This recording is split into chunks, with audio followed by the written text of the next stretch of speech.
ले आइए, आज हम संस्थान में हुए उत्तर प्रदेश पुलिस के सेट का जो हिंदी का प्रश्न है उसका हम डिस्कशन करने जा रहे हैं। और पिछले वीडियो में एक बच्चे का कमेंट आया था कि हम सेट नहीं देते हैं, क्या वीडियो देख सकते हैं क्या? तो जरूरी नहीं कि आप सेट दे ही नहीं देंगे, नहीं सेट नहीं देते हैं तो भी आप वीडियो देख सकते हैं। बहुत सारा इसमें एक्स्ट्रा फैक्ट प्रश्न से संबंधित एक्स्ट्रा फैक्ट बताया जाता है, तो वो आपके काम की चीजें बताई जाती हैं, उसे आप बिल्कुल देख सकते हैं। बाकी आज का जो मोटिवेशनल कोड है, घड़ी सुधारने वाले बहुत मिल जाते हैं। घड़ी सुधारने वाले मतलब जो आपका घड़ी है उसे सुधारने वाले बहुत मिल जाएंगे, लेकिन जो आपका समय है, समय आपको वो खुद सुधारना पड़ेगा। आपका समय क्या है वो आप ही जान रहे हैं, और वो आपके समय को, यदि अपने समय को सुधारना चाहते हैं तो आप खुद ही सुधारेंगे। दूसरा कोई आपके समय को नहीं सुधार सकता है। आप अपने समय को खुद समझिए और खुद अपने समय में सुधार कीजिए। बाकी आइए हम लोग शुरू करते हैं सेट का डिस्कशन। क्वेश्चन नंबर 39 से ये शुरू है और 39वां प्रश्न क्या है? आविर्भाव का विलोम शब्द पूछा गया है। तो विलोम शब्द आविर्भाव का सभी को पता है। आविर्भाव का विलोम क्या होता है? तिरोभाव। प्रश्न संख्या 39 पूछा गया है, आविर्भाव का विलोम होता है तिरोभाव। और उन्मूलन का विलोम शब्द पूछा गया है अगला। तो आप ध्यान से देखेंगे, आविर्भाव, आविर्भाव का विलोम क्या होता है? आविर्भाव का यदि पूछेगा तो आविर्भाव का होता है तिरोभाव। आविर्भाव का होता है तिरोभाव। और यदि आपसे दूसरा प्रश्न क्या पूछा गया है कि उन्मूलन का विलोम क्या होगा? उन्मूलन का यदि विलोम पूछेगा तो उन्मूलन मतलब होता है, उन्मूलन मतलब होता है जड़ से उखाड़ कर फेंक देना, किसी भी चीज को एकदम हमेशा के लिए समाप्त कर देना, उसी को हम कहते हैं उन्मूलन। और रोपण मतलब होता है रोपना या लगाना, तो उन्मूलन का विलोम क्या हो जाएगा? रोपण। तो प्रश्न संख्या 39 और 40 का ये आंसर हो जाएगा। यदि हम अन्य महत्वपूर्ण विलोम शब्दों की बात करें जो ज्यादा प्रश्न पेपर में पूछे गए हैं, उनकी हम बात करें तो ये पूछा जाता है सन्यासी।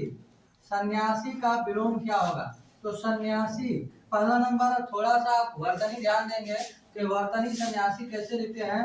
ऊपर बिंदी भी रहेगा, आधा न भी रहेगा, सन्यासी। और सन्यासी का विलोम होता है गृहस्थ। सन्यासी का विलोम क्या होगा? गृहस्थ होता है। यदि आपसे पूछ ले कि आविर्भाव का विलोम तिरोभाव होता है, यदि तिरोभाव ऑप्शन में न दिया हो तो आप क्या लगाएंगे? तो तिरोभाव नहीं दिया हो तो आप लगाएंगे प्रध्वम स्वभाव। प्रध्वम, प्रध्वम स्वभाव, प्रध्वम स्वभाव लगाएंगे, प्रध्वम स्वभाव। दोनों में से कोई एक ऑप्शन में दिया रहेगा, ये दोनों अर्थ एक ही होते हैं, आप लगा देंगे। कुल मिलाकर आविर्भाव का विलोम तिरोभाव ऑप्शन में ज्यादातर यही देता है, ये नहीं दिया है तो आप लगाएंगे प्रध्वम स्वभाव। ठीक है। अन्य विलोम शब्द हम बात करें, कुटिल का विलोम क्या होगा? यदि आपसे पूछ ले कि कुटिल का विलोम क्या होगा, तो कुटिल का विलोम होता है सरल। और उसके बाद यदि आपसे पूछा जाए कि राग का विलोम क्या होगा? राग का विलोम, तो राग का विलोम होता है द्वेष। यदि आपसे पूछे क्षणिक का विलोम क्या होगा? क्षणिक, यदि आपसे पूछा जाए कि क्षणिक का विलोम क्या होगा, तो क्षणिक का विलोम होता है शाश्वत। क्षणिक का विलोम क्या होता है? शाश्वत होता है। ठीक है। क्षणिक मतलब थोड़े समय के लिए, शाश्वत मतलब होता है हमेशा के लिए। यदि पूछा जाए आपसे, दो चीज यहाँ ध्यान देंगे, एक तो है उन्मूलन, और उन्मूलन का विलोम होता है रोपण। दूसरा होता है उन्मीलन। उन्मीलन, तो उन्मीलन का विलोम पूछेगा तो होगा निमीलन। तो ये दोनों में थोड़ा सा सावधानी आपको बरतनी है कि उन्मूलन लिखा है तो उन्मीलन लिखा है। ठीक है। यदि आपसे पहला नंबर पूछ ले विलोम का विलोम क्या होगा? विलोम का विलोम क्या होगा? तो विलोम का विलोम होता है अनुलोम। विलोम का विलोम क्या होता है? अनुलोम होता है। विलोम का विलोम क्या होगा? अनुलोम होगा। और कुछ महत्वपूर्ण की हम बात करें, जैसे पूछा जाता है तिमिर का विलोम क्या होगा? तिमिर, तिमिर का विलोम यदि पूछे, तिमिर का विलोम क्या होगा? तिमिर का विलोम होता है आलोक। तिमिर मतलब अंधकार होता है और आलोक मतलब प्रकाश होता है। ठीक है। तो उसके बाद यदि आपसे पूछ ले कि नैसर्गिक का विलोम क्या होगा? नैसर्गिक, नैसर्गिक का विलोम क्या होगा? नैसर्गिक जो है ये प्राकृतिक का पर्यायवाची है, तो नैसर्गिक का विलोम क्या होता है? कृत्रिम होता है। नैसर्गिक का विलोम क्या होता है? कृत्रिम होता है। यदि पूछ ले दानव का विलोम क्या होगा, दानव का विलोम, तो दानव का विलोम दो होता है, एक तो हो जाएगा देवता भी और एक मानव भी होता है, मानव भी होता है। कहते हैं ना कि आप दानव बनिए, अरे दानव नहीं, आप मानव बनिए, ठीक है, आप क्या बनिए, आप मानव बनिए, ठीक है, दानव मत बनिए। यदि आपसे पूछ ले कि सात्विक का विलोम क्या होगा, सात्विक का विलोम क्या होगा, तो सात्विक का विलोम होता है तामसिक, सात्विक का विलोम क्या होगा, तामसिक होता है, सात्विक का विलोम तामसिक होता है, ठीक है। उसके बाद आप जान लेंगे, यदि आपसे पूछे क्या घनिष्ठ का विलोम क्या होगा, घनिष्ठ, घनिष्ठ का विलोम क्या होगा, तो घनिष्ठ का विलोम होता है दूरस्थ, घनिष्ठ का विलोम क्या होता है, दूरस्थ। तो ये कुछ महत्वपूर्ण विलोम शब्द है, ये जो ज्यादा पेपर में पूछे गए हैं, इसकी हम चर्चा कर लिए। तो आविर्भाव का विलोम तिरोभाव या प्रध्वंस भाव, उन्मूलन का रोपण और उन्मीलन का विलोम निमीलन, सन्यासी का गृहस्थ, कुटिल का विलोम सरल, राग का द्वेष, क्षणिक शाश्वत, घनिष्ठ दूरस्थ, सात्विक का विलोम तामसिक, दानव का विलोम देव या मानव, नैसर्गिक का विलोम कृत्रिम, त्रिमेर का विलोम होता है आरोप, विलोम का होता है अनुलोम और उन्मिलन का निमिलन। तो ये कुछ महत्वपूर्ण विलोम शब्द। उदयाचल का यदि पूछ ले अस्ताचल, उदयाचल का विलोम क्या होगा, अस्ताचल होता है। तो ये कुछ महत्वपूर्ण विलोम शब्द है जिसका हम डिस्कस कर लिए। आगे चलते हैं, अगला सवाल क्या है, बाघ और बकरी एक घाट पर पानी पीती है, ठीक है, बाघ और बकरी एक घाट पर पानी पीती है, इसमें शुद्ध वाक्य आपको चुनना है। तो ध्यान देंगे, पहला क्या दिया है, पहला ऑप्शन दिया है बाघ और बकरी एक घाट पर पानी पीते हैं, बिल्कुल ये सही होना चाहिए, लेकिन थोड़ा आगे भी देख लेते हैं। आगे दिया है कि बाघ और बकरी एक घाट पर पानी पीते हैं, बकरी अच्छा, इसमें पर नहीं है और इसमें पर है, ठीक है, तो यानी कि ए नंबर सही होगा, ए नंबर सही होगा।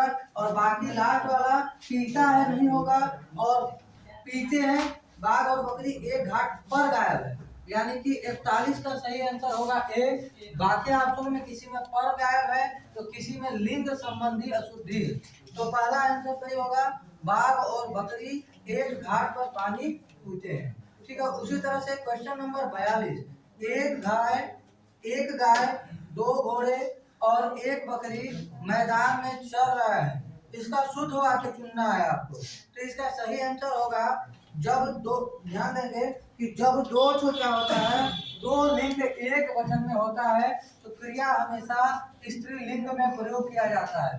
जब दो लिंग एक वचन में होते हैं तो क्रिया हमेशा स्त्रीलिंग में ही प्रयोग किया जाता है। यहाँ गाय जो है और बकरी है, ये दोनों के लिंग क्या है, एक वचन है, एक गाय और एक बकरी। जब किसी वाक्य में दो लिंग एक वचन के हो तो वहाँ हम स्त्रीलिंग क्रिया का प्रयोग करते हैं। इसी बिना पर ये इसका ऑप्शन सही होगा सी, एक गाय दो घोड़े और एक बकरी मैदान में चल रही है। 42 का सही आंसर क्या होगा, सी। 43, मैं आपकी श्रद्धा करता हूँ, तो श्रद्धा करता नहीं होगा, शुद्ध वाक्य जो होगा, मैं आप पर श्रद्धा रखता हूँ। श्रद्धा और भक्ति दो वर्ड है, इसके साथ हमेशा रखना क्रिया का प्रयोग किया जाता है। याद रखेंगे, श्रद्धा हो या भक्ति हो, हमेशा श्रद्धा रखते हैं और भक्ति रखते हैं, करते हैं आप बोलते हैं, जो कि व्याकरण के दृष्टिकोण से गलत है। सही होगा, मैं आप पर श्रद्धा या भक्ति रखता हूँ होगा, ठीक है। आगे देखिए, शुद्ध शब्द चुनना है, वर्तनी का प्रश्न है, शुद्ध शब्द बनाना है। शुद्ध शब्द कौन सा है, घनिष्ठ होता है कि घनिष्ठ होता है, तो याद रखेंगे घनिष्ठ नहीं, यहाँ कौन सा शुद्ध होगा, घनिष्ठ शुद्ध होगा, ठीक है। कौन सा शुद्ध होगा, घनिष्ठ। कौन सा वाक्य इसमें देखते हैं, वर्तनी में कौन सा शुद्ध है। प्रश्न संख्या 44 क्या कर रहा है, वर्तनी पहचानना है, तो वर्तनी में ये जो सही है घनिष्ठ सही होगा, घनिष्ठ सही होगा। और दूसरा में कौन सा सही होगा, दूसरे में होता है औद्योगिक, तो औद्योगिक हम कैसे लिखते हैं, औद्योगिक, ठीक है। पहला नंबर वर्तनी वर्तनी में आप लोग क्या करें, जब भी आप वर्तनी पहचानना है तो पहले उसमें गलत को छाट किया जाइए। गलत जो आपको दिख रहा है इसमें साफ साफ आपको बी में मिलेगा औद्योगिक लिखा है, औद्योगिक नहीं होता है, ओ से ही वो गलत हो गया, औद्योगिक होता है। एक ऑप्शन में दिया गया औद्योगिक, धनुष द नहीं रहता है औद्योगिक में, गलत हो गया। और एक है आपका औद्योगिक, सही तो रहता जब ग में छोटी का मात्रा रहता तब, यानी कि सही आंसर होगा औद्योगिक। दूसरा लिखने का तरीका ये भी हो सकता है औद्योगिक, ठीक है, ये भी हो सकता है, ठीक है। और कुछ महत्वपूर्ण वर्तनी के हम प्रश्न का जिक्र करें तो जैसे एक प्रश्न खूब पूछा जाता है पेपर में, सन्यासी कैसे लिखते हैं, सन्यासी ये पूछा गया था यूपीएसआई के एग्जाम में कि सन्यासी कैसे लिखा जाता है, तो ध्यान से देख लेंगे सन्यासी हम कैसे लिखते हैं। यदि हम कुछ महत्वपूर्ण में और बात करें तो एक प्रश्न पूछा जाता है हिरण्यकश्यप, तो हिरण्यकश्यप बहुत बच्चे ऐसे लिख के आ जाते हैं जो कि गलत है, सही होता है हिरण्यकशिपु। अब क्या बोलते हैं, हिरण्यकशिपु बोलते हैं, हिरण्यकशिपु, ठीक है। और प्रश्न की हम बात करें जैसे पूछा जाए कि कवि का स्त्रीलिंग क्या होता है, कवयित्री, कवयित्री कैसे लिखते हैं। यदि पूछे कि राहुल कैसे लिखते हैं, बहुत लोग बड़ा की मात्रा लगा के आ जाते हैं, राहुल ऐसे लिखते हैं। यदि पूछे कि आकांक्षा कैसे लिखते हैं, तो आकांक्षा में ये वाला रहता है छ, ठीक है, आकांक्षा ऐसे लिखते हैं। उसके बाद प्रामाणिक, प्रामाणिक कैसे लिखते हैं, प्रामाणिक नहीं होता है, ध्यान रखेंगे, प्रामाणिक होता है, क्या होता है, प्रामाणिक होता है, प्रामाणिक ये होता है, प्रामाणिक, ठीक है। यदि पूछे कि युधिष्ठिर कैसे लिखते हैं, युधिष्ठिर, युधिष्ठिर भी पेपर में कई बार पूछा गया है, युधिष्ठिर ऐसे लिखते हैं, युधिष्ठिर, ठीक है। यदि आपसे पूछे ज्योत्सना कैसे लिखते हैं, ज्योत्सना, तो ये दोनों, ये आधा त रहता है और ये आधा स रहता है, ये स्थिति बनती है ज्योत्सना में, यानी दोनों यहाँ आधा आधा रहते हैं, ज्योत्सना, ठीक है। उसी तरह से यदि आपसे पूछे श्रृंगार कैसे लिखते हैं, तो श्रृंगार में आपकी यहाँ लाइन नहीं रहती है, यही बात आप ध्यान में रखते हैं, यहाँ लाइन नहीं रहेगा, ऐसे श्रृंगार लिखते हैं। यदि पूछे कि उज्जवल कैसे लिखते हैं, तो दोनों आधा ज रहता है, उज्जवल में क्या रहता है, दोनों आधा ज रहता है। यदि आपसे पूछे अतिथि कैसे लिखते हैं, अतिथि, अतिथि, तो दोनों छोटी की मात्रा रहती है अतिथि में। यदि पूछा जाए रचयिता कैसे लिखते हैं, रचयिता, तो रचयिता में यह में छोटी की मात्रा रहती है। यदि आपसे पूछा जाए वाल्मीकि कैसे लिखेंगे, वाल्मीकि, तो वाल्मीकि ऐसे लिखते हैं, म में बड़ी की मात्रा रहता है और क में छोटी की मात्रा रहता है। यदि पूछा जाए दीपावली, दीपावली कैसे लिखें, तो द में जो होता है वो बड़ी मात्रा होता है, कुछ लोग छोटी का लगा देते हैं जो कि गलत हो जाएगा, ठीक है, दीपावली लिखते हैं। यदि पूछा जाए कि वैदेही कैसे लिखा जाता है, वैदेही, तो कुछ लोग ऐसे वैदेही लगा के आ जाते हैं, वैदेही, जो कि बिल्कुल गलत है, वैदेही नहीं वैदेही होता है, वैदेही, वैदेही होता है, ठीक है, क्या होता है, वैदेही होता है, ठीक है। और एक हम बात करें बर्तन, बर्तन जो है, बर्तन कैसे लिखते हैं, कैसे लिखते हैं, बर्तन, बर्तन, ठीक है। उसके बाद यदि आपसे पूछा जाए नुपुर कैसे लिखते हैं, नुपुर, नुपुर कैसे लिखते हैं, तो ऐसे इसको लगा दीजिएगा, इसको यहाँ ले आके मिला दीजिएगा, मिलाना नहीं है, ठीक है, ये हो गया नुपुर, ठीक है, यानी न में बड़ा हो, प में छोटा हो, ये होता है आपका नुपुर, ठीक है। यदि आपसे पूछा जाए कि आषाढ़ कैसे लिखा जाएगा, तो कुछ लोग आषाढ़ लिख देते हैं, आषाढ़ नहीं आषाढ़ होता है, आषाढ़ मतलब जो महीना होता है, महीना। यदि पूछ लिया जाए कि हिंदी महीने के अनुसार पहला महीना कौन सा होता है, तो चैत्र महीना होता है, और आषाढ़ जो है ये गलत है, हम क्या लिखते हैं, आषाढ़, क्या लिखते हैं, आषाढ़ होता है, कौन सा होता है, आषाढ़ होता है। तो ये कुछ, और एक और प्रश्न यदि पूछा जाए कि अंजलि कैसे लिखेंगे, अंजलि, अंजलि कैसे लिखेंगे, तो अंजलि में हमेशा छोटी का मात्रा देते हैं, कुछ तो बड़ी का दे देते हैं, तो गलत होगा, अंजलि में छोटी का मात्रा होता है, ठीक है। तो यदि पूछा जाए राजन कैसे लिखेंगे, ठीक है, ये कतई जवाब प्रश्न है, ठीक है, राजन कतई जवाब प्रश्न है, सभी को लग रहा है सही है, लेकिन ये गलत है, नौ के नीचे हलंत रहता है राजन, ठीक है, ये राजन होता है। तो ये कुछ महत्वपूर्ण वर्तनी थी। बाकी अगले प्रश्न पे हम चलते हैं। अगला प्रश्न क्या है, अगला प्रश्न है वाक्यांश के लिए एक शब्द से ये संबंधित प्रश्न है। ठीक है, वाक्यांश के लिए एक शब्द। ठीक है, वाक्यांश के लिए प्रश्न संख्या 46, जंगल में लगने वाली आग को क्या कहते हैं। वाक्यांश के लिए एक शब्द का प्रश्न है, जंगल में लगने वाली आग। अरे जंगल में लगने वाली आग, तो जंगल में जगने वाली आग को हम कहते हैं दावानल। दावानल कहते हैं। पेट में लगने वाली आग को, पेट में लगने वाली आग को, पेट में लगने वाली आग को जठरानल कहते हैं। पेट में लगने वाली आग को जठरानल कहते हैं। और समुद्र में लगने वाली आग को, समुद्र में लगने वाली आग को बड़वानल कहते हैं। समुद्र बड़ा होता है ना, याद कर लीजिए, समुद्र में लगने वाला बड़वानल। पेट को जठर भी कहा जाता है, जठरानल, और जंगल यानी कि दावानल। समुद्र में लगने वाली आग, इसे हम कहते हैं, लगने वाली आग को क्या कहते हैं, लगने वाली आग को हम कहते हैं बड़वानल। क्या कहते हैं, बड़वानल। ठीक है, उसके बाद यहाँ देखते हैं कुछ महत्वपूर्ण वाक्यांश के लिए एक शब्द। यदि आपसे पूछा जाएगा मदिरा पीने का प्याला, इसे हम क्या कहते हैं, चषक कहते हैं। मदिरा पीने वाले प्याले को हम क्या कहते हैं, चषक कहते हैं। ठीक है, यदि आपसे पूछे गर्मी से जन्म लेने वाला, तो गर्मी से जन्म लेने वाले को हम उष्मज कहते हैं। क्या कहते हैं, गर्मी से जन्म लेने वाले को हम उष्मज कहते हैं। क्या कहते हैं, उष्मज। नोट करेंगे, उष्मज। ठीक है, और जिसे वेतन न मिलता हो उसे हम कहते हैं अवैतनिक। क्या कहते हैं, अवैतनिक। जिसे वेतन न मिलता हो अवैतनिक कहते हैं। ठीक है, और दोपहर के बाद का समय, दोपहर के बाद के समय को हम अपराहन कहते हैं। क्या कहते हैं, अपराहन। दोपहर से पहले के समय को हम पूर्वाहन कहते हैं। यानी 12 बजे से पहले का समय, दिन में 12 बजे से पहले का समय क्या होता है, पूर्वाहन होता है, और 12 बजे के बाद का समय अपराहन होता है। ठीक है, और तत्क्षण कविता करने वाला कवि, तत्क्षण कविता करने वाले कवि को हम क्या कहते हैं, आंसू कवि कहते हैं।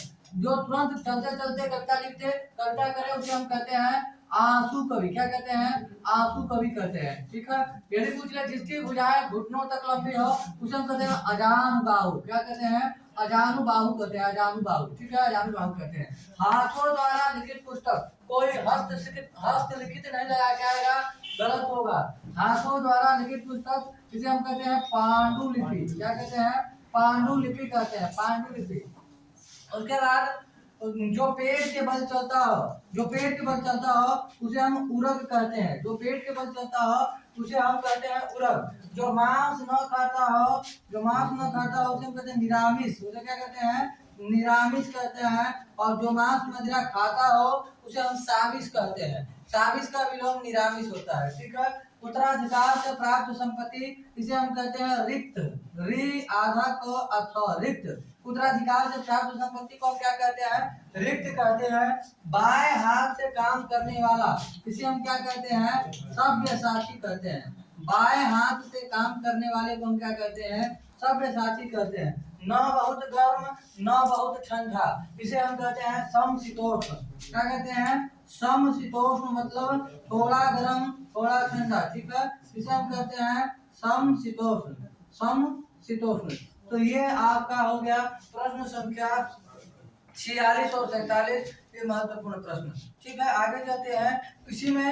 इसी में इससे संबंधित है, जहाँ लोगों का मिलन हो, जहाँ लोगों का मिलन हो उसे हम क्या कहते हैं, उसे हम सम्मेलन कहते हैं। जहाँ लोगों का हो मिलन उसे हम कहते हैं सम्मेलन। ठीक है, लोगों का जहाँ मिलन हो उसे हम क्या कहते हैं, सम्मेलन कहते हैं। चलिए अगला सवाल क्या है कि किसी प्रतियोगिता में विजयी होने पर दिया जाता है, क्या दिया जाता है।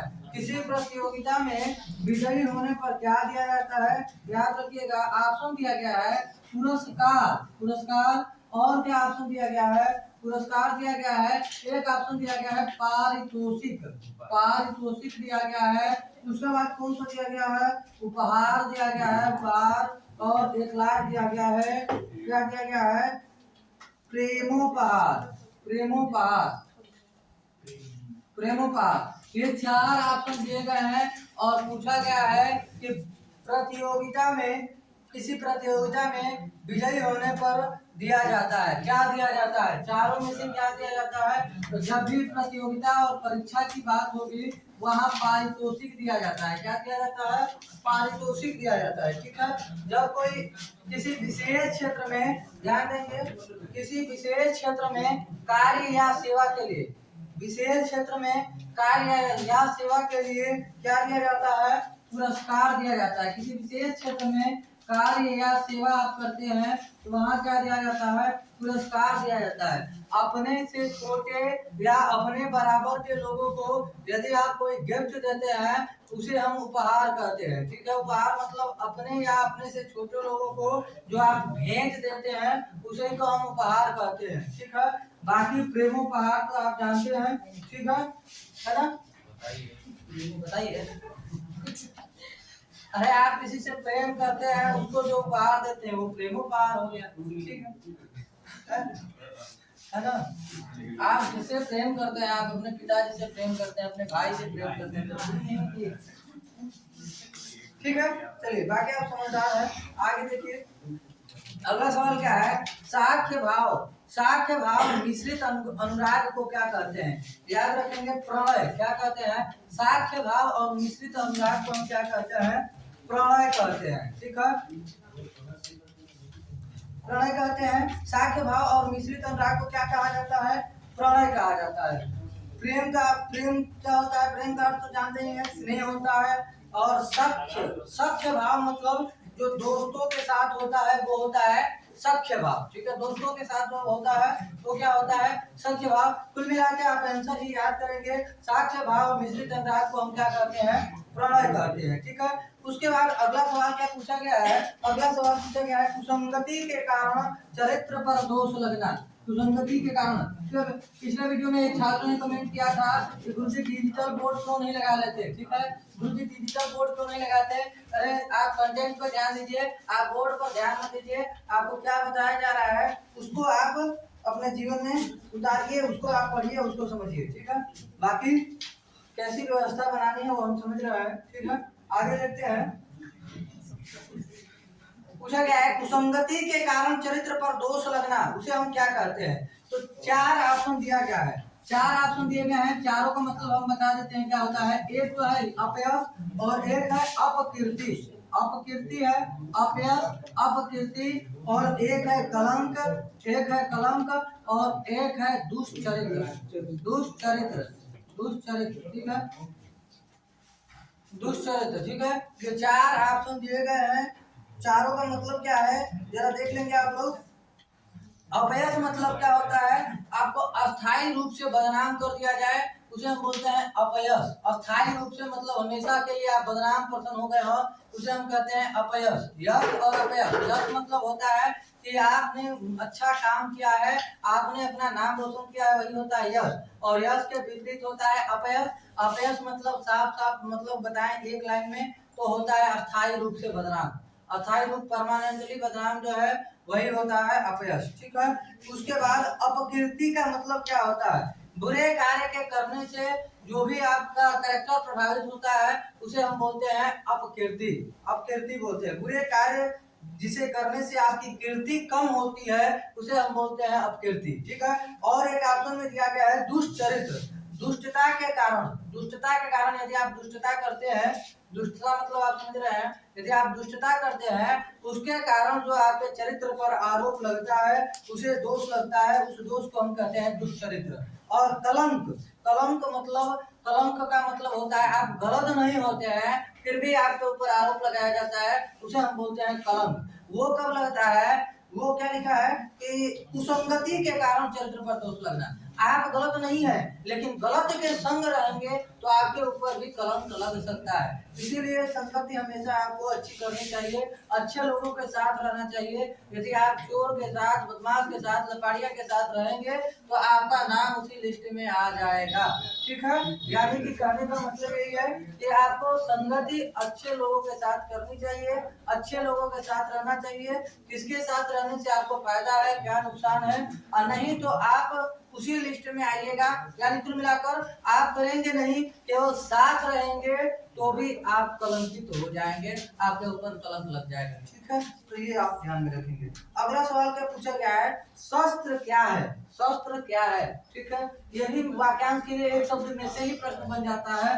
दो चीज होता है, एक होता है शस्त्र और एक होता है अस्त्र। और बहुत लोगों को ऐसा लगता है अस्त्र शस्त्र एक ही बात है। ठीक है, बात तो युद्ध तो एक ही जगह पे होता है, युद्ध में लड़ाई झगड़ा में अस्त्र शस्त्र का उपयोग किया जाता है, लेकिन अंतर क्या है, जो हाँ अंतर यही है कि जो वह हथियार जो हम हाथ में लेकर चलाते हैं, जो हाथ में लेकर चलाते हैं उसे हम क्या कहते हैं, उसे हम कहते हैं शस्त्र।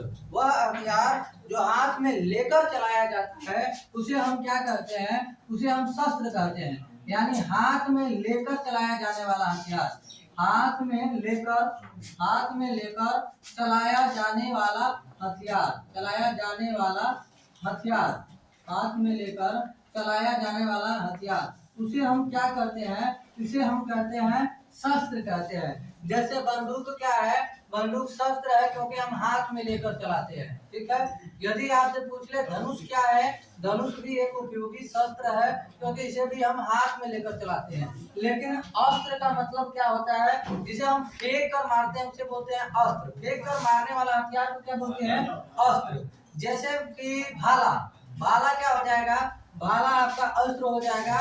ये फेंक कर चलाया जाने वाला हथियार है, तो फेंक कर चलाए जाने वाला को हम क्या बोलेंगे, अस्त्र बोलेंगे। और कंफ्यूजन हमेशा बने रहेगा, तो एक ही चीज आप याद कर लेंगे, भालास्त्र है। ठीक है, भाला क्या है, ऐसे यहाँ से भालास्त्र है, भाला क्या है, भाला अस्त्र है, भाला क्या है, अस्त्र है। एक ही याद कर लीजिए, भाला आप फेंक के मारते हैं तो फेंक के मारने वाले को हम क्या बोलते हैं, अस्त्र बोलते हैं। ठीक है, तो बंदूक और भाला ही ज्यादा पूछा जाता है, कुछ इसके अपवाद में मिलेंगे। अब लाठी, लाठी आप हाथ में लेकर भी मार सकते हैं, लाठी फेंक के भी मार सकते हैं, तो दोनों में आ जाएगा। ठीक है, तो ध्यान में रखेंगे। तो इस तरह के उदाहरण भी पेपर में नहीं पूछा जाता है। ठीक है, तो फेंक कर जो हाथ में लेकर चलाए जाने वाला हथियार है उसे हम बोलते हैं शस्त्र, और जो फेंक कर चलाया जाता है उसे हम बोलते हैं अस्त्र। तो ये दोनों प्रश्न ध्यान देंगे। उसके बाद जिसमें संसार के प्रति मोह न रहा हो उसे हम क्या बोलते हैं, वितरागी।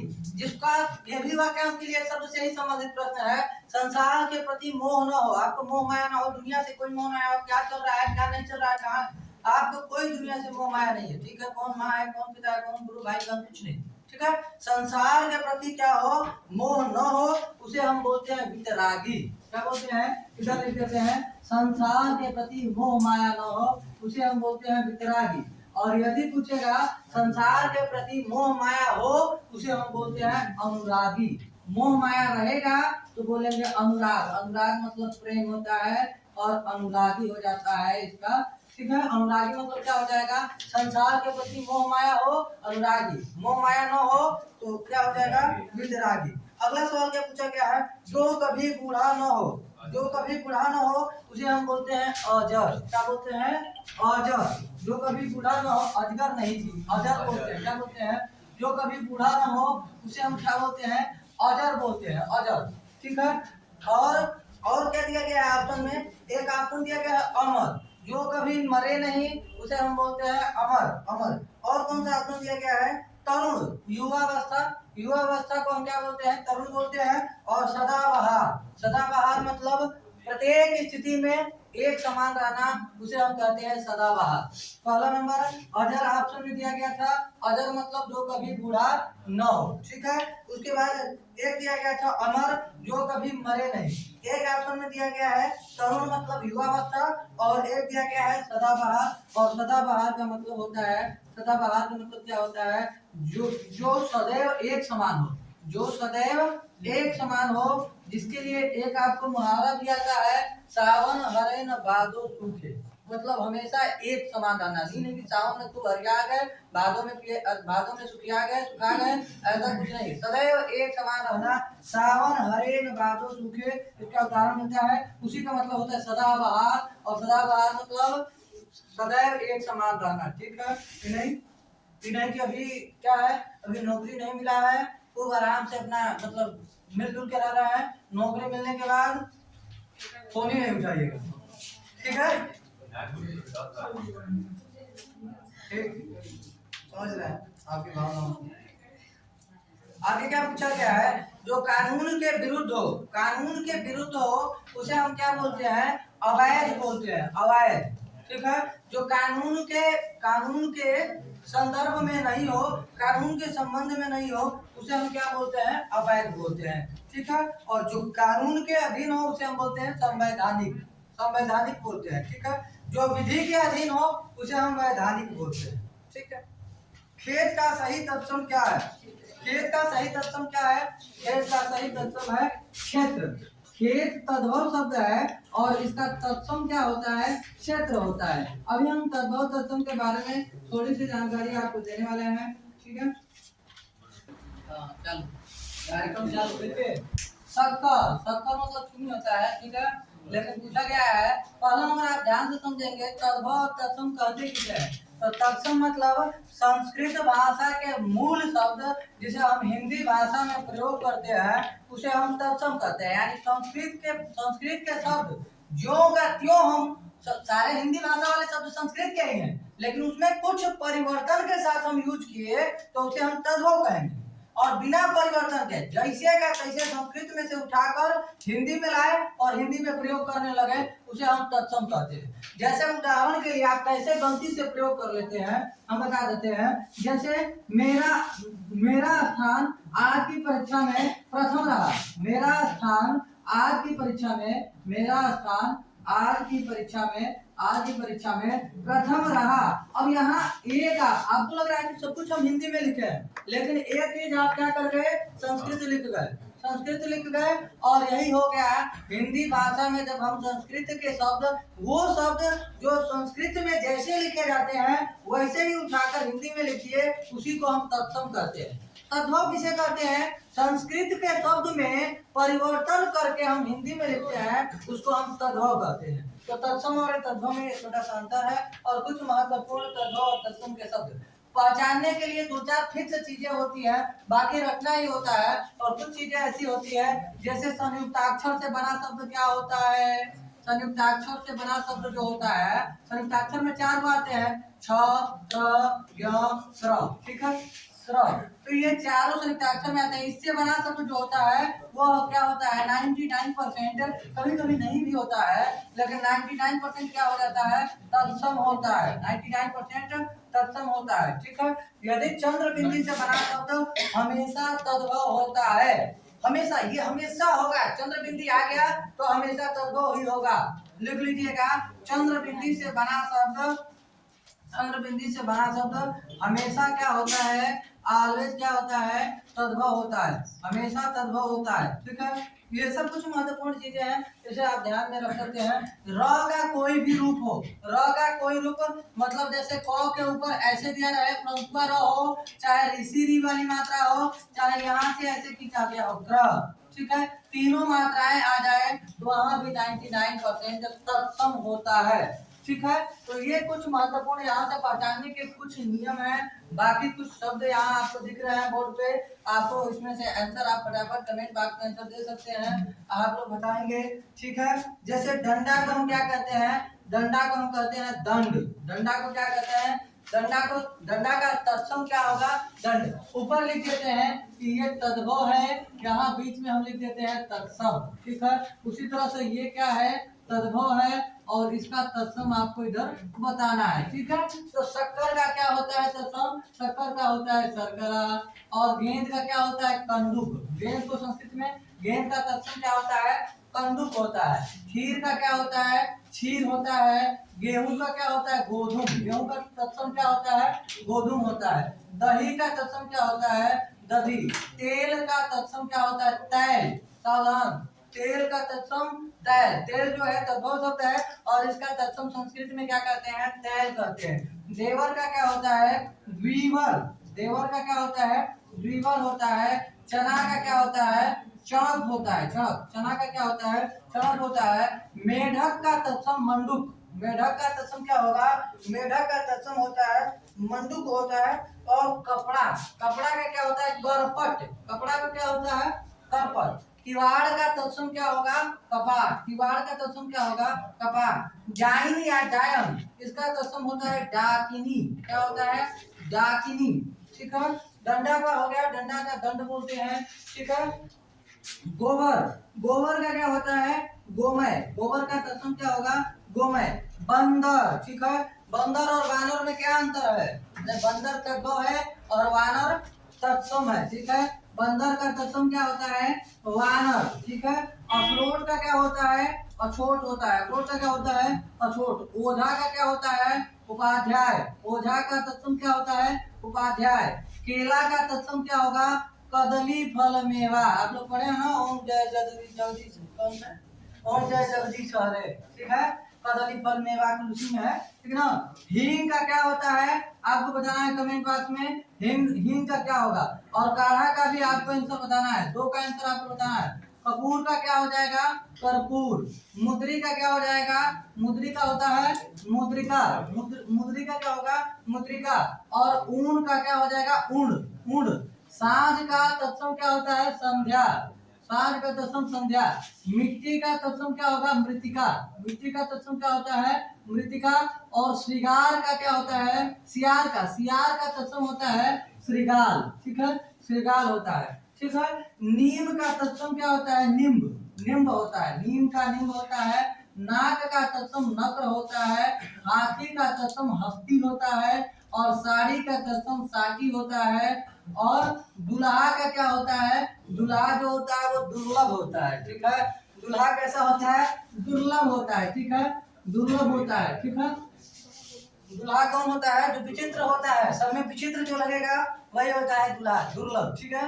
दुर्लभ मतलब जो विचित्र हो, ठीक है। विचित्र प्राणी कौन होता है, दुल्हा होता है। साली का यदि तत्सम पूछे क्या होगा, ठीक है, सियाली होता है, सियाली। संस्कृत में क्या कहते हैं, सियाली।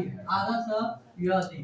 तो ये कुछ महत्वपूर्ण तत्सम दो है, दो का आंसर आपको बताना, बताए कौन बताएगा। तो काढ़ा का क्या होता है, क्वाथ होता है। काढ़ा का क्या होता है, काढ़ा को हम संस्कृत में कहते हैं क्वाथ, तत्सम क्या होगा, क्वाथ। और हींग को कहते हैं हिंगू। हींग को क्या कहते हैं, हिंगू, हिंगू कहते हैं। तो ये कुछ महत्वपूर्ण तत्सम शब्द, तद्भव तत्सम, आप इसे याद कर लेंगे अच्छे से। देखिए प्रश्न संख्या 65, हिंदी भाषा किस लिपि में लिखी जाती है। तो हिंदी भाषा जो है ये देवनागरी लिपि में लिखी जाती है। हिंदी भाषा किस लिपि में लिखी जाती है, देवनागरी लिपि में लिखी जाती है। और साथ ही साथ एक चीज और याद रखेंगे आप, तो पूछा जाएगा कि देवनागरी लिपि किस लिपि से बनी है, तो ब्राह्मी लिपि से। देवनागरी लिपि किस लिपि से बनी है, तो ब्राह्मी लिपि से बनी है। उसके बाद यदि प्रश्न पूछा जाएगा कि ऋग्वेद में किस लिपि का प्रयोग किया गया है, तो ऋग्वेद में ब्राह्मी लिपि का प्रयोग किया गया है। ऋग्वेद में ब्राह्मी लिपि का प्रयोग किया गया है और ब्राह्मी लिपि से देवनागरी लिपि बनी है, ठीक है। यदि आपसे प्रश्न पूछा जाए कि पंजाबी भाषा किस लिपि में लिखी जाती है, तो पंजाबी भाषा गुरुमुखी लिपि में लिखी जाती है। और गुरुमुखी लिपि का विकास, गुरुमुखी एक गुरुमुखी लिपि का विकास पूछा जाएगा, तो सिख धर्म के जो दूसरे गुरु थे, गुरु अंगद देव। सिख धर्म के दूसरे गुरु जो थे, गुरु अंगद देव, इन्होंने क्या किया था, गुरुमुखी लिपि का विकास किया था। किसने किया था, गुरु अंगद देव ने। यदि पूछा जाए कि अंग्रेजी भाषा किस लिपि में लिखी जाती है, तो अंग्रेजी भाषा रोमन लिपि में लिखी जाती है। अंग्रेजी भाषा किस लिपि में लिखी जाती है, रोमन लिपि में लिखी जाती है। तो ये महत्वपूर्ण प्रश्न आप ध्यान में देंगे।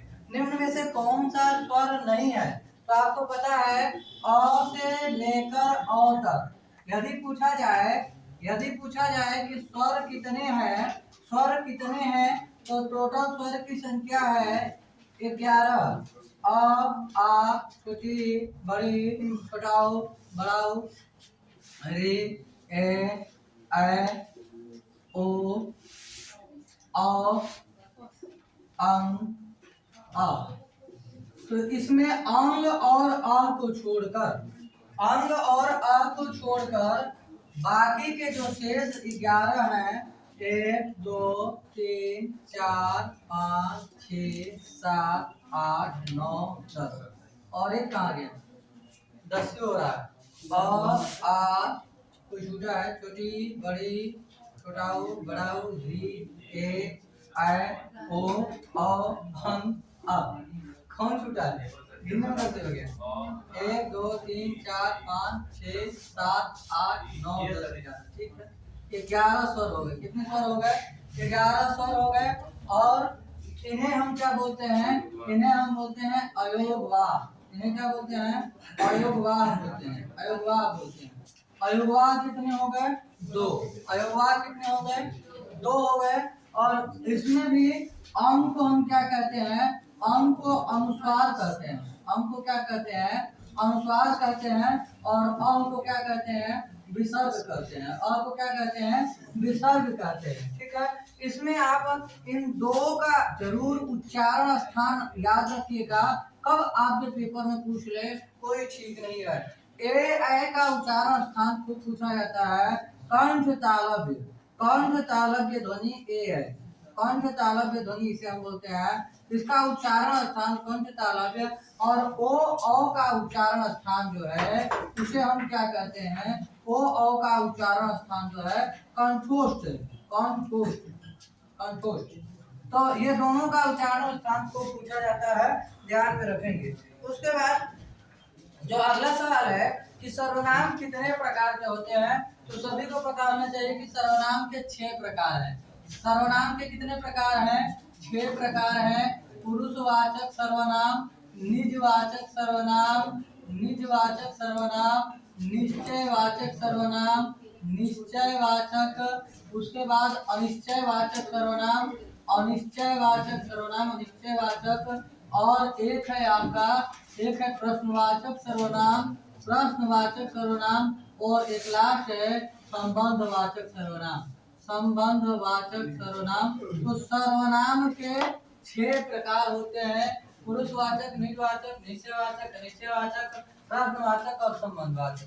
सर्वनाम यानी कि संज्ञा के स्थान पर जो शब्द प्रयोग किए जाते हैं उसे हम सर्वनाम कहते हैं। और सर्वनाम के 6 प्रकार हैं। यदि आपसे पूछ ले कि संज्ञा के कितने प्रकार होते हैं, तो संज्ञा के 5 प्रकार के होते हैं। ठीक है, उसके बाद यदि पूछा जाए कि क्रिया विशेषण कितने प्रकार के होते हैं, क्रिया विशेषण 4 प्रकार के होते हैं। यदि पूछा जाए विशेषण कितने प्रकार के होते हैं, विशेषण विशेषण भी 4 प्रकार के होते हैं। यदि आपसे पूछ ले समास कितने प्रकार के होते हैं, समास तो होते हैं ये 6 प्रकार के। यदि पूछ लिया जाए संधि कितने प्रकार की, संधि मुख्य रूप से 3 प्रकार की। संधि मुख्य रूप से 3 प्रकार की, स्वर, व्यंजन और विसर्ग। स्वर, व्यंजन और विसर्ग मुख्य रूप से 3 प्रकार की। हालांकि स्वर व्यंजी के स्वर संधि के अलग से 5 भेद और हैं, लेकिन मुख्य रूप से संधि 3 ही प्रकार की होती है, स्वर संधि, व्यंजन संधि और विसर्ग संधि। ठीक है, तो ये सारे प्रश्न याद आप रखिए। उसके बाद अगला सवाल क्या है? अगला सवाल है निम्न में से कौन सा शब्द क्रिया विशेषण है? 4 शब्द दिए गए हैं। एक दिया गया है तेज, एक दिया गया है बुद्धिमान, तेज, एक दिया गया है बुद्धिमान, और दिया गया है मीठा, मीठा दिया गया है, और दिया गया है पहला। ठीक है, पहला। ठीक है, तो तेज पहला नंबर आप ध्यान रखेंगे। बुद्धिमान क्या है? अरे बुद्धिमान तो विशेषण है, और विशेषण में कौन सा विशेषण है? तो गुणवाचक विशेषण है, गुणवाचक विशेषण। मीठा क्या है? ये भी क्या है? ये भी विशेषण है। ये भी क्या है? ये भी विशेषण है। और ये भी कौन सा विशेषण है? ये भी गुणवाचक विशेषण है। ठीक है, और पहला क्या है? पहला, दूसरा, तीसरा, ये संख्यावाचक विशेषण है। और संख्यावाचक में कौन सा है? तो संख्यावाचक में क्रमवाचक है। ठीक है, संख्यावाचक में क्रमवाचक है। और हमने तो बता दिया गुणवाचक है। क्या आप इसको रट लेंगे कि गुणवाचक है? मीठा और बुद्धिमान गुणवाचक ऐसे रटा जाएगा? नहीं, इसको आपको, ठीक है, इसके ये क्या है? इसको आपको याद कैसे रखेंगे, कैसे आपको पहचानना है गुणवाचक विशेषण? अभी हम आपको बता देते हैं। गुणवाचक विशेषण का को पहचानने का सबसे आसान तरीका कौन सा है? ठीक है, देखिए, गुण जहाँ पर किसी संज्ञा या सर्वनाम के गुण, दोष, रंग, रूप, अवस्था, आकार, अवस्था आकार का वर्णन हो, अवस्था आकार का वर्णन हो। ठीक है, गुण, दोष, रंग, रूप, अवस्था, आकार का वर्णन हो। ठीक है, अब गुरुआ क्या कर रहा है, क्या कर रहा है कि बड़ा दर्द दिया है, क्या बड़ा दर्द है, कैसे इतना याद करेंगे, गुण, दोष, रंग, रूप, अवस्था, आकार। आपको इतना नहीं याद रखना है, क्या इतना नहीं याद रखना है, जितना बड़का बात याद रखेंगे। सीधा एक आइडिया है, एक ब्रह्मास्त्र तरीका है। तो ब्रह्मास्त्र कौन सा है, सीधे ब्रह्मास्त्र छोड़िएगा और गुणवाचक विशेषण को पहचान लीजिएगा। ठीक है, आपको करना क्या है, आपको लगाना है क्या, कैसा, कैसी, कैसे, कैसा, कैसी, कैसे, ये तीन ही शब्द आपको लगाने हैं और लगाकर प्रश्न पूछना है। गुणवाचक विशेषण पहचानने के लिए आपको लगाना है क्या, कैसा, कैसी, कैसे लगाकर प्रश्न पूछना है। और यदि उत्तर मिलता है तो गुणवाचक विशेषण होगा, नहीं मिलता है तो गुणवाचक विशेषण नहीं होगा, कोई अन्य विशेषण हो सकता है। ठीक ना, ठीक है। तो यहाँ ध्यान दीजिए, हमने क्या बताया कि बुद्धिमान जो है वो गुणवाचक विशेषण है। तो आप इसके आगे प्रश्न लगाइए, कैसा, कैसी, कैसे। कैसा व्यक्ति बुद्धिमान व्यक्ति, आंसर मिला क्या, कैसा व्यक्ति बुद्धिमान व्यक्ति, कैसा व्यक्ति मूर्ख व्यक्ति, कैसा व्यक्ति पागल व्यक्ति, कैसी लड़की सुंदर लड़की। ठीक है, ठीक है। उसके बाद कैसा फल मीठा फल, यानी जब भी आप कैसा, कैसी, कैसे लगा के प्रश्न पूछिएगा तो उत्तर मिलेगा, लेकिन यहाँ नहीं मिलेगा। कैसा क्या है, यहाँ पहला उत्तर किसी का मिलेगा, कैसा, कैसी, कैसे लगाइएगा प्रश्न पूछिएगा तो उत्तर नहीं मिलेगा। जब उत्तर मिलेगा तो गुणवाचक विशेषण। ठीक है, कैसा बालक चालाक बालक, कैसा बालक ईमानदार बालक। ठीक है, तो कैसा बालक, अब यहाँ ध्यान दीजिए, तो विशेषण तो हो जाएगा, कौन सा विशेषण, गुणवाचक विशेषण। लेकिन तेज जो है ये हमेशा क्रिया की विशेषता बताता है। राम तेज लिखता है, राम तेज दौड़ता है, राम तेज दौड़ता है, दौड़ना क्रिया हो गया, और दौड़ना क्रिया के साथ कौन सा जोड़ दिया गया, तो दौड़ना क्रिया में कौन सा, तेज दौड़ता है। जैसे हम उदाहरण लेते हैं, राम तेज दौड़ता है, राम तेज दौड़ता है, तो दौड़ना तो हो गया आपका क्रिया, दौड़ना क्या हो गया, क्रिया। और इस क्रिया की विशेषता, क्रिया की विशेषता बता रहा है तेज, कैसे दौड़ता है। ठीक है, कैसे दौड़ता है, तो तेज दौड़ता है, तो क्रिया की विशेषता बता रहा है तो क्रिया विशेषण हो जाएगा। तो प्रश्न का सही आंसर क्या हो जाएगा, तेज। बाकी के तीन विशेषण है और तेज क्या है, तेज जो है क्रिया विशेषण है। अगला सवाल है, अगला सवाल, सदा एक वचन में प्रयुक्त होने वाला शब्द कौन सा है, सदा एक वचन। ठीक है, यदि पूछा जाएगा कि सदैव बहुवचन में कौन प्रयोग होता है, सदैव बहुवचन पूछेगा, सदैव बहुवचन तो लिख लीजिएगा प्राण, प्राण का बहुवचन कोई बनाए, प्राण, प्राण का बनेगा, प्राण का बहुवचन बनेगा, प्राण, प्राणा, प्राणे, कुछ नहीं बनेगा, प्राण का बहुवचन नहीं बनेगा, यानी ये नित्य बहुवचन वाले शब्द है। प्राण, आंसू हो जाएगा, आंसू, प्राण, आंसू, आंसू का बहुवचन आंसू नहीं होता है। दर्शन, प्राण, आंसू, दर्शन, ये तीन प्रमुख शब्द आप ध्यान में रखेंगे, इसको कभी नहीं भूलेंगे, ये सदैव बहुवचन वाला शब्द है। ठीक है, और ये पेपर में आपसे क्या पूछा गया है, पेपर में पूछा गया है आपको एक वचन बताना है, एक वचन में भी नित्य एक वचन बताना है, नित्य एक वचन। ठीक है, नित्य एक वचन क्या है, पौधा, पौधा हो गया आपका, और उसके बाद पुस्तक, पौधा, पुस्तक, और सहायता और लड़के, सहायता और लड़का, सहायता और लड़का। तो ध्यान से देखेंगे, नित्य एक वचन में पूछ रहा है, नित्य एक वचन में, मतलब हमेशा एक वचन में ही प्रयोग किया जाते हैं। तो क्या पौधा हमेशा एक ही वचन में प्रयोग होता है, नहीं, पौधा का बहुवचन बन जाएगा पौधे। ठीक है, उसी तरह से पुस्तक क्या एक वचन में ही होता है, नहीं, पुस्तक का बहुवचन बन जाएगा पुस्तकें, पुस्तक का पुस्तकें, और लड़का का लड़के बन जाएगा, इसलिए सही आंसर क्या हो जाएगा, सहायता। यह नित्य एक वचन वाला शब्द है, हमेशा एक वचन में प्रयोग किया जाता है। ठीक है, अगला भूर्ध्व का संधि क्या है, तो भू प्लस ऊर्ध्व होता है। ठीक है, दीर्घ स्वर संधि का उदाहरण है। ठीक है, 71 नंबर सवाल, हथियाना में कौन सी क्रिया है, हथियाना में कौन सी क्रिया है, जब ध्यान देंगे ऐसी क्रिया, हथियाना में कौन सी क्रिया है, पहला नंबर ये हाथ से बना है, हाथ क्या है, संज्ञा, हाथ क्या है, संज्ञा, और संज्ञा से जो क्रिया का निर्माण होता है, ध्यान से समझेंगे। पहला नंबर पूछा गया है कि हथियाना में कौन सी क्रिया है, पहला नंबर ऑप्शन कौन कौन से दिए गए हैं, ठीक है, ध्यान से समझिए। चलिए देखते हैं क्या प्रश्न पूछा गया है कि हथियाना में कौन सा क्रिया है। पहला नंबर प्रश्न क्या पूछा गया कि हथियाना में कौन सी क्रिया है, हथियाना में कौन सी क्रिया है। तो ध्यान से आप क्या समझेंगे, हथियाना में कौन सी क्रिया है, ठीक है। तो पहला नंबर संज्ञा, ध्यान से तीन नाम याद रखेंगे। संज्ञा संज्ञा के साथ साथ सर्वनाम और सर्वनाम के साथ साथ विशेषण। ये तीन गो शब्द आप ध्यान देंगे, तीन ये विकारी शब्द है। संज्ञा, सर्वनाम और विशेषण में प्रत्यय जोड़ने से यदि किसी क्रिया का निर्माण हो रहा है उसे हम नाम धातु क्रिया करते हैं। संज्ञा, सर्वनाम और विशेषण तीनों में यदि हम कोई प्रत्यय जोड़ते हैं और प्रत्यय जोड़ने से यदि क्रिया का निर्माण हो रहा है तो उसे ही हम क्या करते हैं, नाम धातु क्रिया करते हैं। जैसे अभी हथियाना जो है, हाथ से बना है हथियाना, हाथ है संज्ञा और इसी से क्या बन गया, हथियाना। जैसे हम बना दें लात से लतियाना, क्या बन गया, लात से लतियाना। यदि हम बात से बना दें बात से बतियाना, ठीक है, बात से क्या बना दिए, बतियाना। तो ये सब किसमें आ जाएंगे, नाम धातु क्रिया के उदाहरण में आ जाएंगे। जैसे शर्म से हम बना दिए शर्माना, शर्म से क्या बना दिए, शर्माना। तो इस तरह के जो उदाहरण आते हैं ये नाम धातु क्रिया के उदाहरण में गिने जाते हैं।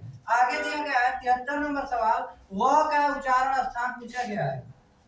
तो वह का उच्चारण स्थान दंतोष जो होता है, पहला नंबर याद रखेंगे कवर्ग, कवर्ग मतलब क ख ग घ अ, ये हो गया कवर्ग। चवर्ग आपको पता है, आगे आप समझ लेंगे, ठीक है। चवर्ग हो गया, ये टवर्ग हो गया, और उसके बाद ये तवर्ग हो गया, और ये हो गया पवर्ग यानी पवर्ग, ठीक है। ये पांचों हो गए आपके वर्गीय व्यंजन, इन्हीं को हम कहते हैं स्पर्शी व्यंजन। स्पर्शी व्यंजन की संख्या 25, क से लेकर मछली म तक, क से लेकर मछली म तक 25 वो क्या होते हैं, स्पर्शी व्यंजन। इन्हें हम क्या कहते हैं, स्पर्शी व्यंजन कहते हैं। स्पर्शी व्यंजन कहा जाता है, स्पर्शी व्यंजन कहा जाता है, ठीक है। और इन्हीं को हम वर्गीय व्यंजन भी कहते हैं, वर्गीय व्यंजन कहते हैं। और इसमें जो ये त वर्ग है, इसी का उच्चारण जो है याद रखेंगे, पहला नंबर याद रखेंगे, इसको याद रखेंगे ऐसे K T M D O, KTM दो याद रखेंगे। यानी इसका जो उच्चारण होता है क ख ग घ म का, ये कंठ से होता है। ये टी पार होता है तालव्य, और तालव्य से तालु से किसका उच्चारण होता है, च छ ज झ यों का, ठीक है। और एम से होता है मूर्धा, और मूर्धा से किसका उच्चारण, मूर्धन्य व्यंजन किसे कहते हैं, ड ढ ढ ढ को। और डी से क्या होता है दांत, ये त थ द ध न। और ओ से क्या होता है ओष्ठ, प फ ब भ म। यानी कि प्रश्न का आंसर क्या हो जाएगा, ये व का उच्चारण जो होता है वो दंतोष्ठ से होता है। कंठोष्ठ से किसका होता है, ओ और औ का, ओ और औ का उच्चारण कंठोष्ठ से होता है। ए और ए का उच्चारण किससे होता है, कंठ तालव्य से होता है, ठीक है। आगे राम ने खाना खाया होगा में खाया होगा में कौन सी क्रिया हो गई, ठीक है। पहला नंबर बात किसकी हो रही है, भूतकाल की। किसकी बात हो रही है, भूतकाल की। राम ने खाना खाया होगा, राम ने खाना खाया होगा यानी कि बीते समय की बात हो रही है, और बीते समय की बात में शक है, राम ने खाया होगा। अब हो सकता है राम ने खाना नहीं खाया होगा, खाया होगा या नहीं खाया होगा, ठीक है, खाया होगा या नहीं खाया होगा। हमने तो अनुमान लगा के बता दिया राम ने खाना खाया होगा। बिल्ली ने दूध पी होगी, बिल्ली ने दूध पी होगी। दरवाजा खुला होगा, हो सकता है खुला होगा या हो सकता है नहीं खुला होगा। तो ये सब उदाहरण किसमें आ जाते हैं, ये संदिग्ध भूतकाल के उदाहरण हो जाते हैं। भूतकाल के 6 प्रकार हुए, टोटल 6 प्रकार हैं, ठीक है। जिसमें एक होता है आपका संदिग्ध भूतकाल, यानी कि क्रिया के बीते हुए समय में होने का संदिग्ध हो, उसे हम कहते हैं संदिग्ध भूतकाल, ठीक है। अगला सवाल है, रिऑर्डरिंग करना है। नीचे दी गई पंक्तियों में पहली और अंतिम पंक्ति को क्रमशः 1 और 6 संख्या दी गई है। बीच में 4 वाक्यों को उचित क्रम में लगाया गया है, और मिलाना है। कुल मिलाकर क्या हो जाएगा, इस सब को आप करने के लिए ऑप्शन का मदद लीजिए। और पहला एक ध्यान दीजिए कि कौन कौन से ऑप्शन ऐसे हैं जो ज्यादा बार दिए गए हैं। पहला मिलाइए तो य दिया गया है, व दिया गया है, तो पहले य को मिलाइए, फिर व को मिलाइए। तो यानी आप पहला पहला तो फिक्स है, एक लिखा है, एक के बाद आप पढ़िए व पे क्या लिखा है, भौगोलिक सीमा में, और य पे क्या लिखा है, एक राष्ट्रीय चेतना। तो यह वाला दो ऑप्शन तो ऐसे कट गया, एक राष्ट्रीय चेतना नहीं होता है, कभी भी एक राष्ट्रीय चेतना होता है कि एक राष्ट्रीय चेतना होता है। तो दो ऑप्शन आपके ऐसे कट गए, ठीक है। तो इसी तरह से आप करेंगे, बाकी इसका सही आंसर हो जाएगा सी। बहुत ही आसान सा है, पढ़िएगा मिलाइएगा बन जाएगा, ठीक है। तो ये आपके सेट का डिस्कशन हो गया। बाकी आप लोग इसको एनालाइज कीजिए, याद कीजिए, ठीक है। लिखिए लिखिए, अपना नोट बना लीजिए और इसको लिख के याद कीजिए, ठीक। बाकी खुश रहिए, मस्त रहिए, व्यस्त रहिए, प्रसन्नचित्त रहिए। बाकी वीडियो को लास्ट तक देखिए और हमारे चैनल को सब्सक्राइब कीजिए। धन्यवाद।